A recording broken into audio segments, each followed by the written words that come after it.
Começamos o capítulo com alguém questionando sobre o que havia achado do céu do reino das fadas ao vê-lo pela primeira vez, já que possui uma tonalidade esverdeada. Essa pessoa diz que o céu é verde por causa das folhas espalhadas da árvore sagrada. É questionado se dá para acreditar nisso, de que o tronco da árvore está tão longe e não se pode ver do chão. Vemos que se trata da Tyrant, e ela está dizendo a Nansens que somente seu pai é permitido ir até lá, porque ele é o rei das fadas. Na árvore existem muitas plantas estranhas de todos os tipos que deixam a flora ainda mais com vida. Tyrant explica que os cogumelos gigantes são chamados de assentos de Deus, e mesmo eles sendo gigantescos, apenas estão fundidos nas raízes da árvore sagrada, mostrando que seu tamanho era absurdo. Tyrant se joga na água depois de apresentar um pouco a flora do lugar para Nansens. Quando ela sai do lugar,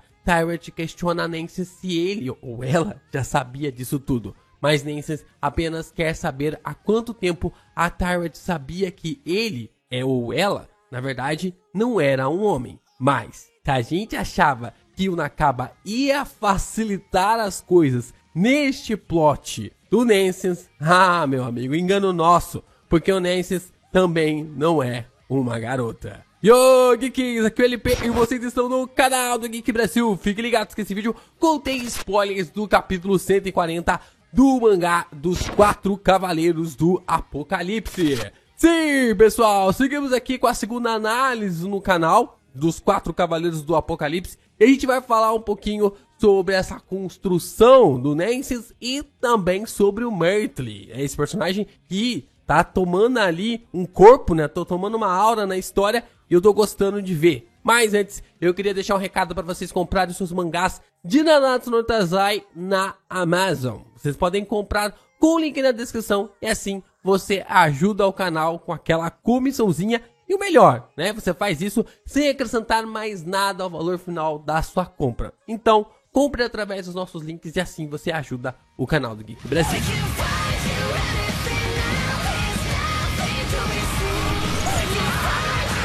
Tyrant então revela que descobriu de forma muito fácil que Nansens não era um garoto. E que quando ele foi tomar banho sozinho, ela deu uma espiada e descobriu. Isso é muito errado, viu, gente? Nansens fica irritado pela Tyrant fazer isso e a garota se lembra que no mundo humano isso é proibido. Tá vendo, gente? Acaba deixou claro que isso no mundo humano é proibido. Nansens diz que escondeu seu corpo porque ele não sabe se é homem ou se é uma mulher. Assim, Tyrant começa a falar sobre seus irmãos para Nansens para ver se lhe deixava no estado melhor. Cistus é o segundo irmão mais velho e ele tem um traje parecido com o King, mas ali com a touca, né? Vocês lembram lá no começo na Nanatsu no Taizai, quando o King ele tinha esse traje, né, com uma touca na cabeça, coisa do tipo? Então, né, quando ele ficava principalmente envergonhado, ele colocava a touca e assim, ele odeia a forma de não ter asas, né, por ter crescido ali sem ter asas, pelo menos até então. Belt, que é o terceiro irmão da personagem, né, o terceiro irmão mais velho da personagem, odeia como ele tem as únicas orelhas pontudas de toda a família. Zana e Zillian, que são ali a quarta e a quinta irmã mais velha, herdaram uma grande quantidade da genética dos gigantes, mas ainda são baixas em relação a eles, o que isso incomoda elas pra caramba. Então, tem o sexto irmão mais velho de Tyrant, que se chama Paul, e ele, olha só, não se sabe se é um garoto ou se é uma garota. Então, Tyrant explica que possivelmente quando Paul se apaixonar por um homem ou por uma mulher, ele se tornará o oposto de sua paixão. King mesmo havia falado para sua filha que entre as fadas isso é algo que acontece bastante. É mais comum do que se aparenta. Nansens fica meio em choque com tamanha revelação e diz que isso é uma história meio estranha. Mas Tyrant apenas diz que para eles as fadas não é, o que deixa Nansens ainda mais assustado, já que Tyrant está se referindo a ele como uma fada também. Nansens começa a alegar que ele é humano, não tem como ele ser uma fada, mas Tyrant discorda. Nansens diz que ele não consegue voar, e Tyrant responde que fadas não voam também, isso é algo muito comum. Tyrant também questiona que Nansens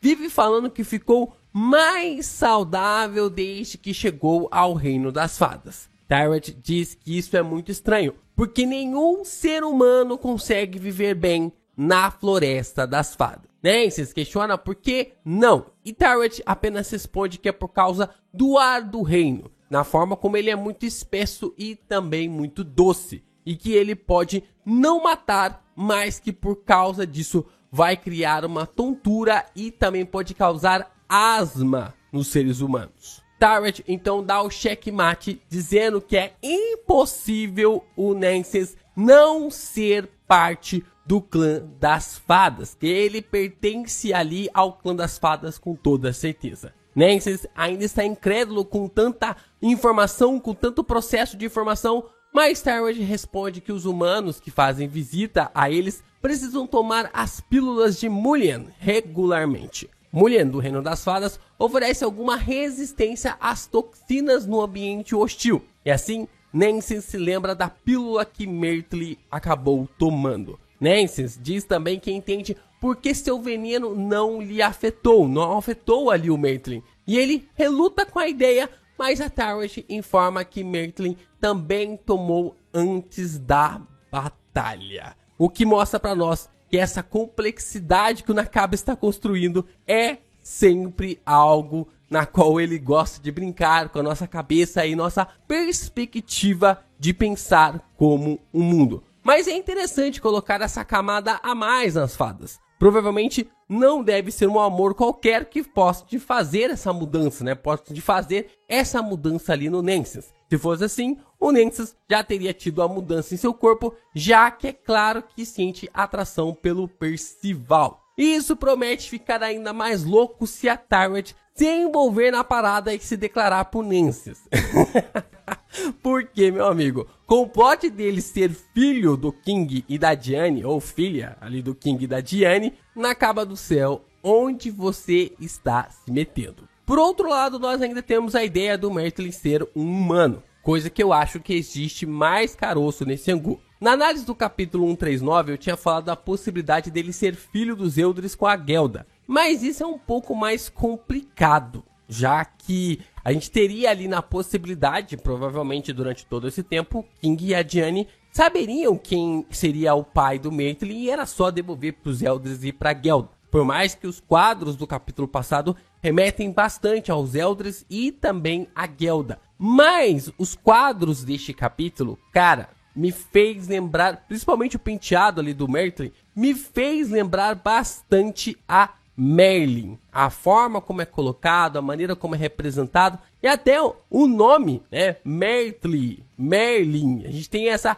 percepção também. Agora a questão que fica é saber com quem a Merlin teve esse filho e na possibilidade da onde a Merlin foi parar. O mais importante em cima disso é saber onde, né, ou qual é o paradeiro da Merlin durante todo esse tempo, já que ela não está ao lado do Arthur. Vemos o Mertli voltando ali para o Reino das Fadas e ele está agradecido que conseguiu devolver o bebê humano e pegar o bebê fada a tempo, sem causar nenhum estrago, enquanto ele dá um safanóis no Puck por ter feito a troca. Mertli liberta o Puck e pede desculpa por ter apontado sua espada para ele. Ele olha para a pequena fada em seu colo e diz que ela tem sorte de que qualquer um pode olhar para ele e dizer que é uma fada. Temos um flashback dele e as fadas ficam atormentando o garoto, querendo saber se ele é mesmo filho da Diane com o King. Ele briga com elas e começa a ter um ataque de tosse. King e Diane se aproximam dele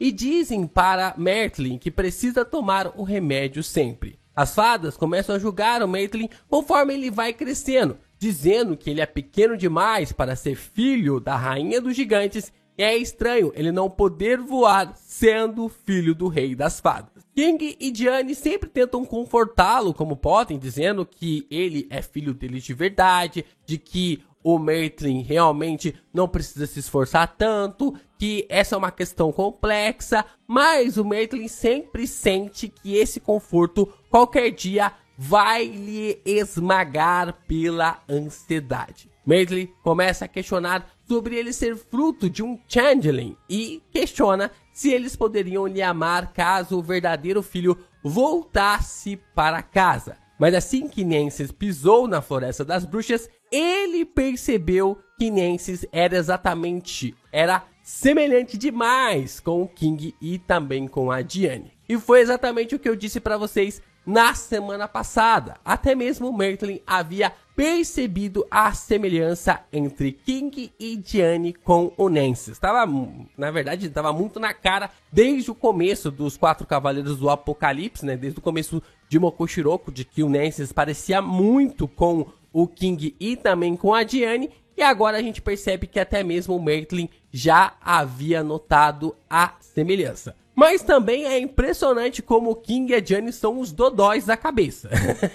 Todo esse tempo e ainda estão deixando o cara acreditar que ele é uma fada. Tipo, velho, podiam ter falado pra ele sobre que ele é uma troca ou coisa do tipo. A não ser que tenha um plot a mais por trás disso e que seja até mesmo muito mais complicado de se explicar. Por isso que eu falei da questão da Merlin e também dessa possibilidade sobre quem são os verdadeiros pais do Martelin. E por isso que eles estavam criando ele como se fosse um filho e não contaram pra ele a verdade até então. Então, do nada, Puck começa a passar mal e o bebê que está sendo segurado pelo Martelin no colo também começa a passar mal. Martelin percebe que o cheiro de incenso tem um poder avassalador nas fadas, mas ele não está sendo afetado. Ou seja, Martelin não é mesmo uma fada. Não tem teste de DNA, mas o Nakaba arruma sempre um jeito de provar as raças dos personagens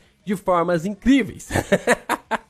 Martelin grita para as pessoas que estão fazendo isso se revelarem e vemos 5 seres encapuzados vindo na direção dele. Um deles parece estar até mesmo segurando o cajado do caos de Melascula, que não teve o seu poder revelado, que a personagem acabou morrendo antes de revelar o poder do seu cajado. A capa dele parece ter algumas runas demoníacas também, o que levanta ainda mais suspeitas sobre ele. E é claro, seu braço não é um braço humano, mas parece ser de um demônio. Engraçado que a pergunta que ele faz, se Martelin é um humano, é a mesma pergunta que a Tyrant fez para o Nencys no capítulo passado, mostrando que ambos são paralelos um do outro. É interessante que o Nakaba cria um plot sobre o gênero do Nencys, mas o foco central do plot do personagem é se ele é humano ou se ele é uma fada. E agora nós também temos a reviravolta sobre o Martelin ser humano ou uma fada. Então nós temos o paralelo basicamente criando ali 2 personagens que são os lados opostos da mesma moeda. No final, Martelin está irritado com a pergunta, o que levanta um grande mistério sobre o que vai acontecer neste confronto.